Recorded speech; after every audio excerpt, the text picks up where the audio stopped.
নমস্কার প্রিয় বন্ধুরা, আজকে আমরা জানব ভগবান শিবের নীলকণ্ঠ হওয়ার গল্প সম্পর্কে। ভগবান শিবের নীলকণ্ঠ হওয়ার গল্পটি হিন্দু পুরাণের একটি অত্যন্ত জনপ্রিয় এবং গভীর তাৎপর্যপূর্ণ কাহিনী রয়েছে। তাহলে চলুন দর্শক, আর দেরি না করে শুরু করা যাক।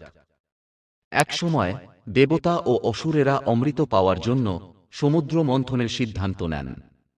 তারা মন্দার পর্বতকে, মন্থনের দণ্ড এবং বাসুকী নাগকে দড়ি হিসেবে ব্যবহার করে ক্ষীরসাগর, দুগ্ধসমুদ্র মন্থন করতে শুরু করেন। মন্থন শুরু হতেই সমুদ্র থেকে প্রথমেই উঠে আসে এক প্রাণঘাতী বিষ, হালাহল। এই বিষ এতটাই ভয়ঙ্কর ছিল যে তা সারা সৃষ্টিকে ধ্বংস করে দিতে পারত। দেবতা ও অসুরেরা বিষের গন্ধেই অজ্ঞান হয়ে পড়তে লাগলেন। পৃথিবী, আকাশ ও পাতাল ধ্বংসের দিকে এগোতে লাগল।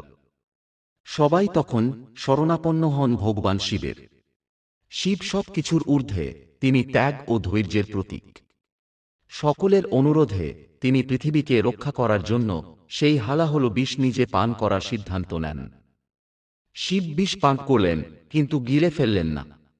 তিনি বিষটি গলায় ধরে রাখেন, যাতে তা শরীরের ভিতরে না যায় এবং ক্ষতি না করে। এই বিষের কারণে তাঁর কণ্ঠস্থল, গলা নীল হয়ে যায়। তাই থেকে তিনি পরিচিত হন নীলকণ্ঠ নামে।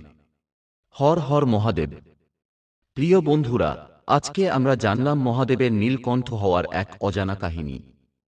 বন্ধুরা, চ্যানেলের পক্ষ থেকে ছোট্ট একটি অনুরোধ, ভিডিওটি ভালো লাগলে আপনজনদের মাঝে শেয়ার করে চ্যানেলটি সাবস্ক্রাইব করার অনুরোধ রইল। ধন্যবাদ।